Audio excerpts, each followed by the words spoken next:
Usipumzike kwa amani, sehemu ya 4. Wanasema kuna wakati katika maisha mtu hugundua ukweli akiwa amechelewa sana.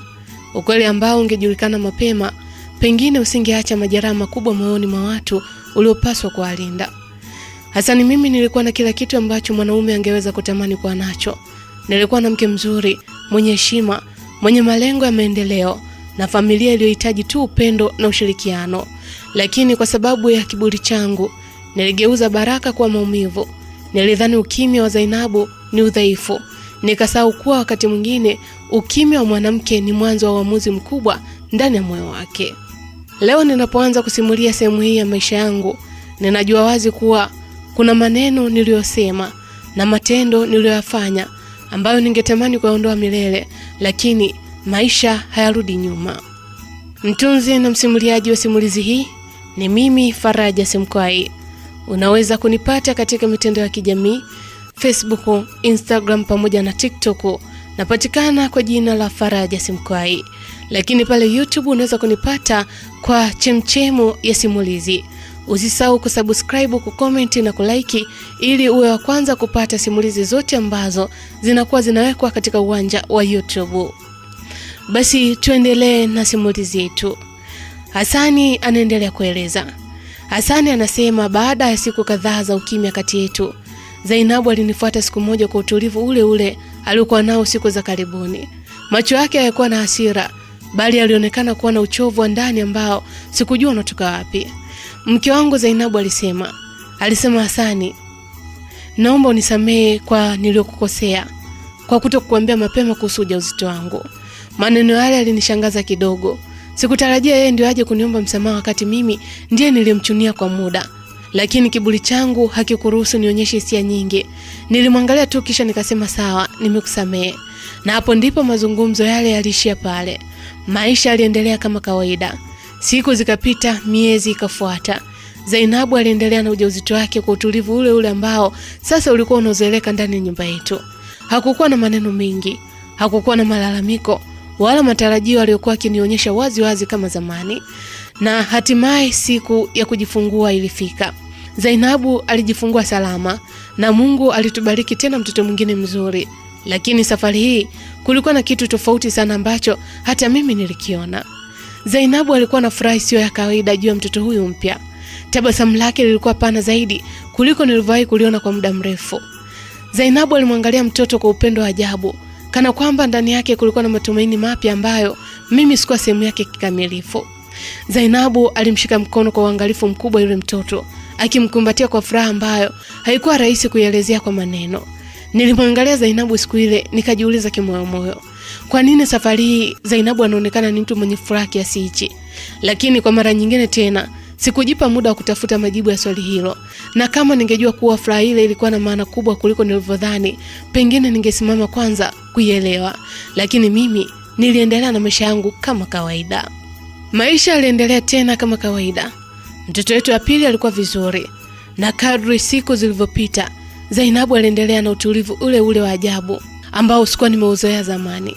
Mwaka mmoja ulipita tangu Zainabu ajifungue. Ndipo siku moja nikasikia habari ambayo ilinifanya nishangae sana.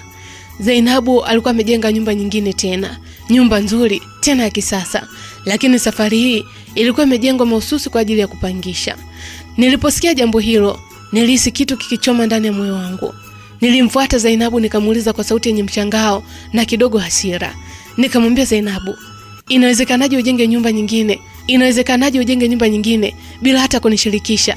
Hii ni familia yetu, Zainabu, na si ya mambo yako peke yako. Zainabu hakukasirika wala kunipandisha sauti. Alinitazama kwa utulivu ule ule ambao sasa ulikuwa kama sehemu ya tabia yake. Kisha akasema kwa sauti ya pole pole lakini yenye maana nzito. Zainabu akasema, jamani Hasani mume wangu, nimefuata maneno yako mwenyewe. Nilimtazama Zainabu bila kumuelewa. Maneno yangu yapi ambayo amesema ameyafuata? Basi yeye Zainabu akaendelea kuongea. Akasema, mume wangu Hasani, uliwahi kuniambia kwamba kila mtu ana malengo yake, na kama nina uwezo wa kufanya mambo yangu mwenyewe basi nifanye. Ndio maana nimeamua kufanya hivyo. Nitakuwa na kujuza tu pale malengo yangu yanapokamilika, mume wangu. Kisha Zainabu alinyamaza kwa sekunde chache, kisha akaongeza kusema kwa upole. Akasema, mume wangu Hasani, nafanya haya yote si kwa ubaya mume wangu. Nafanya kwa ajili ya watoto wetu. Nataka wewe na maisha mazuri kesho. Maneno yake Zainabu yalikuwa ya utulivu, lakini ndani yake kulikuwa na kitu kilichoniumiza zaidi kuliko hata hasira. Kwa mara ya kwanza nilihisi kama Zainabu alikuwa ananiishi mbali sana, hata kama tulikuwa bado tunaishi chini ya paa moja. Lakini hata wakati huo bado sikujua kwamba yale yote yalikuwa sehemu ya somo lile lile ambalo aliapa moyoni mwake kunifundisha siku moja. Basi maisha yaliendelea kusonga mbele kama kawaida. Miaka ilipita pole pole na familia yetu ikaendelea kuongezeka. Baada ya mtoto wa pili, Zainabu alijaliwa kupata watoto wengine wawili tena. Hatimaye tukawa na watoto 4 ndani ya familia yetu. Kila mtoto alipokuja duniani, Zainabu alionekana kuwa na nguvu mpya ya kupambana na maisha. Zainabu alifanya kazi kwa bidii kubwa sana. Alipanga mambo yake kimya kimya kama kawaida yake. Lakini kulikuwa na jambo moja lilonishangaza zaidi kadri miaka ilivyozidi kwenda. Kila Zainabu alipokuwa akipata mtoto mpya, Zainabu alikuwa anajenga nyumba nyingine. Mwanzoni nilidhani ni bahati au mpango wa muda mfupi tu, lakini baada ya kuona hali ile inajirudia mara kadhaa, nilianza kujiuliza maswali mengi ndani ya moyo wangu. Siku moja nilimuita Zainabu na kumuuliza kwa mshangao. Nikamwambia, Zainabu mke wangu, kwa nini kila ukipata mtoto unajenga nyumba nyingine? Haya yote unayofanya kwa sababu gani? Zainabu alinitazama kwa utulivu ule ule ambao nilikuwa tayari nimeuzoea. Hakukuwa na hasira wala majibu ya haraka. Zainabu alinitazama kisha akasema kwa sauti ya upole. Akasema, Sane, nataka kila mtoto wetu awe na nyumba yake. Nilishangaa zaidi. Zainabu akaendelea kusema. Akasema, mume wangu, nataka hata siku shida ikitokea, watoto wetu wasipate tabu ya kwanza maisha upya. Kila mmoja awe na kitu chake cha kumsaidia kwanza maisha. Hasani anasema nilinyamaza nikiendelea kumsikiliza Zainabu. Na kwa mara nyingine tena niliona jinsi Zainabu alivyokuwa anafikiria mbali zaidi kuliko mimi. Alikuwa anajenga si tu nyumba bali pia mustakabali mzima wa watoto wetu. Lakini hata hivyo bado sikujiuliza swali muhimu zaidi. Kwa nini mwanamke huyu alikuwa anajituma kiasi hiki peke yake? Na kwa nini mimi nikiwa baba familia nilikuwa kama mtu anisimama pembeni akitazama tu maisha yakijengwa bila mchango wangu? Wakati ule bado sikujua kuwa siku moja ukweli ungekuja kunikabili kwa nguvu ambayo nisingeweza kuikimbia. Basi Hasani bado anaendelea kueleza. Hasani anasema kadri miaka ilivyopita, watoto wetu walianza kukua, walianza shule, wakaanza kuelewa dunia kidogo kidogo. Lakini hata katika hatua hiyo ya maisha yao, Zainabu aliendelea kubeba karibu kila kitu peke yake. Aliwasomesha watoto wetu katika shule nzuri, shule za gharama ambazo si kila mzazi angeweza kumudu kirahisi gharama zile. Ada, sare za shule, vitabu, mahitaji yao ya kila siku, yote hayo yalikuwa yakihudumiwa na Zainabu. Na cha kushangaza zaidi ni kwamba hakuwahi hata siku moja Zainabu kunifuata na kuniomba hata senti moja ya ada ya watoto au mahitaji yao. Hakukuwa na malalamiko, hakukuwa na lawama. Alikuwa anafanya kila kitu kimya kimya peke yake. Na Hasani mimi hata sikushtuka. Niliona kama jambo hili lilikuwa ni la kawaida tu. Niliendelea na maisha yangu kama zamani. Nilijishughulisha na mipango yangu mwenyewe bila hata kujiuliza kwa kina ni kwa namna gani mke wangu alikuwa anaweza kubeba mzigo wote ule bila kusaidiwa na mimi. Leo ninapokumbuka kipindi kile najiuliza swali ambalo linaniumiza sana. Iliwezekanaje nikaishi karibu na mwanamke aliyekuwa anajitolea kiasi kile kwa familia yetu, alafu mimi nikaona kama ni jambo la kawaida tu? Lakini wakati ule sikufahamu kuwa ukimya wa Zainabu haukuwa uvumilivu tena. Ulikuwa ni maandalizi ya kitu kikubwa ambacho siku moja kingekuja kunikabili ana kwa ana. Na ukweli mwingine ambao leo ninauona wazi kabisa ni huu. Wakati Zainabu alikuwa akijituma kwa nguvu zote kujenga maisha ya familia yetu, mimi nilikuwa nafanya nini? Kwa uaminifu kabisa, pesa zangu hazikuwa na kitu cha maana nilichokifanya. Nilipata mshahara mzuri, ni kweli, lakini pesa zile zilikuwa zinaishia kwenye mambo yangu binafsi, starehe za muda mfupi, matumizi yasiyo na mpango na mipango mingi ambayo haikuwahi hata siku moja kutimia. Sikujenga nyumba, sikuweka akiba ya maana, sikufanya uwekezaji wowote wa maana kwa ajili ya familia yangu. Nilikuwa naishi tu ili mradi siku ziende. Wakati huo Zainabu alikuwa anafanya mambo makubwa kimya kimya. Alikuwa anajenga nyumba, anasomesha watoto wetu katika shule nzuri, na anahakikisha familia yetu ina msingi wa maisha ya baadaye. Na Hasani mimi sijui nilikuwa wapi katika kipindi chote hicho ambacho mambo yote haya yalikuwa yanafanyika. Nilikuwa kama mtu aliyekaa pembeni akiangalia maisha yakijengwa bila mchango wake. Na cha kusikitisha zaidi ni kwamba hata hilo sikuliona mapema. Nilidhani kila kitu kiko sawa, nikijifariji kuwa maisha bado yanaendelea. Lakini ukweli ni kwamba siku moja nilikuja kugundua kitu kilichoniumiza sana. Wakati mimi nilikuwa napoteza muda na pesa zangu, Zainabu alikuwa anajenga historia ya familia yetu. Wakati tunaendelea kuishi mimi pamoja na mke wangu Zainabu na watoto wetu 4, siku moja mke wangu Zainabu aliugua ghafla. Hakuwa na nguvu kama kawaida. Alionekana dhaifu sana kiasi kwamba hata kusimama ilikuwa shida. Nilipoona hali ile nilishtuka kwa mara ya kwanza baada ya miaka mingi ya mimi na Zainabu kuishi pamoja. Basi moja kwa moja nilimchukua mke wangu Zainabu na kumkimbiza hospitalini haraka. Na tulipofika hospitalini, Zainabu alikuwa amelala kitandani akiwa amechoka sana, lakini macho yake yalikuwa na utulivu wa ajabu ambao sikuuelewa. Zainabu aliniangalia kwa muda kisha akasema kwa sauti ya pole, akasema, "Hasani mume wangu, hata nikifa leo najua watoto wangu watakuwa sehemu salama." Maneno yale ya Zainabu alinichoma kama kitu chenye moto moyoni mwangu. Nikamwambia kwa haraka Zainabu, mke wangu, usiseme hivyo, utapona tu. Ni ugonjwa wa muda mke wangu.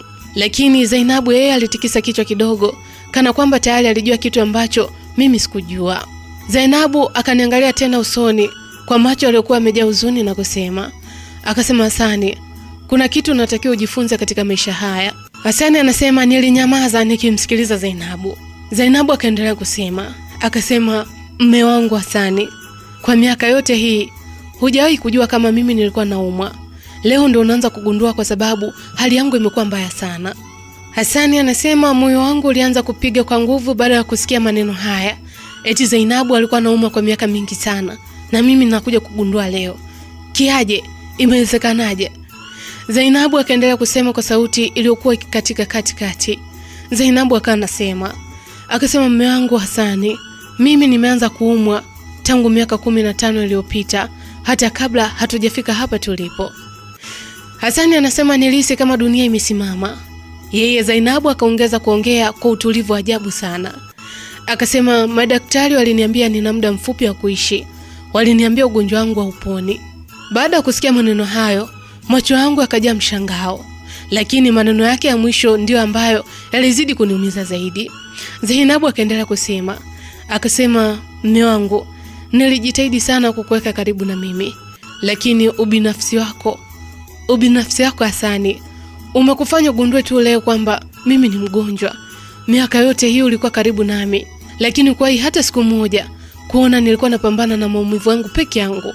Zainabu alipumua kwa shida kidogo kisha akasema, "Hasani, mimi si wa kupona Hasani, kwa sababu dalili zote naziona." Hasani anasema ndani ya sekunde chache nilihisi kama uzito wa miaka yote ya makosa yangu umeanguka juu yangu kwa mara moja. Na hapo ndipo nilipoanza kuelewa kuwa mambo yote ambayo Zainabu alikuwa akifanya kwa familia yetu hayakuwa tu mipango ya maendeleo, bali yalikuwa maandalizi ya maisha baadaye katika familia yake. Basi baada ya mazungumzo yale mazito ya mimi pamoja na Zainabu, hali ya Zainabu ilianza kubadilika taratibu. Zainabu alianza kupumua kwa shida zaidi na mwili wake ukaonekana kudhoofika mbele ya macho yangu. Nilianza kupata hofu ambayo sikuwahi kuipata katika maisha yangu yote. Nikamwita, Zainabu. Nilimuita Zainabu kwa sauti ya wasiwasi, lakini Zainabu hakujibu kama mwanzo. Moyo wangu Hasani mimi ulianza kupiga kwa nguvu sana. Haraka nikatoka nje kwenda kumuita daktari aliyekuwa karibu na wodi ile. Nikasema, Dokta, tafadhali nakuomba njoo haraka." Nilisema kwa sauti iliyokuwa imejaa hofu. Daktari aliingia ndani ya chumba, akaanza kumkagua Zainabu kwa utulivu wa kitaalamu. Dakika chache baadaye zilionekana kama saa zima kwa upande wangu. Nilikuwa nimesimama pembeni nikimwangalia, nikisubiri neno lolote la matumaini, lakini uso wa daktari haukuwa na ishara ya faraja. Baada ya kumkagua kwa muda mfupi, daktari alinyamaza kidogo kisha kaniangalia kwa huzuni. Akasema, "Hasani." Daktari alisema kwa sauti ya polepole. Moyo wangu ulianza kutetemeka. Kisha daktari akasema maneno ambayo sikuwahi kufikiria hata siku moja kama ningeweza kuyasikia siku ile. Daktari akasema, "Samahani sana Hasani, Zainabu tayari amefariki dunia." Kwa sekunde chache nilihisi kama sikusikia vizuri.